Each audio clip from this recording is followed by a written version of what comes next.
రాజమండ్రి జైల్లో మిథున్ రెడ్డిని కలిశారు మాజీ మంత్రి పెద్దిరెడ్డి రామచంద్రారెడ్డి. కూటమి ప్రభుత్వం కక్షపూరితంగా వ్యవహరిస్తోందని ఆరోపించారు.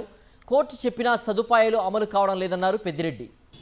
కక్షపూరితంగా వ్యవహారం చేసే చంద్రబాబు నాయుడు ఈ రాష్ట్రంలో రాష్ట్ర ప్రజలకు అందరికీ కూడా తెలిసే విధంగా నేను తెలియజేస్తా ఉన్నాను.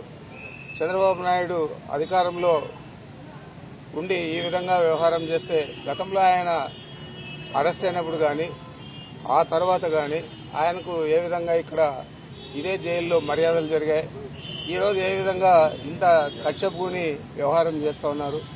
జైలు సిబ్బంది కానీ బయట పోలీసులు కానీ అందరూ కూడా చాలా కక్షపూరితంగా వ్యవహారం చేస్తూ ఉన్నారు. ఇది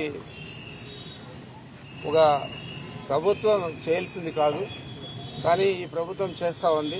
దీనికి తప్పనిసరిగా ప్రతిఫలం తీర్చుకోక తప్పదని చెప్పి తెలియజేస్తా ఉన్నాను. ఆ కోర్టులో ఇచ్చిన ఏవి కూడా పూర్తి స్థాయిలో అక్కడ అమలు కావడం లేదు. తప్పకుండా బెయిల్ వచ్చిన తర్వాత తిరిగి ప్రజా జీవితంలో అంతకంటే ఎక్కువగా గతంలో కంటే ఎక్కువగా రాణిస్తాడని చెప్పి భావిస్తా ఉన్నాను.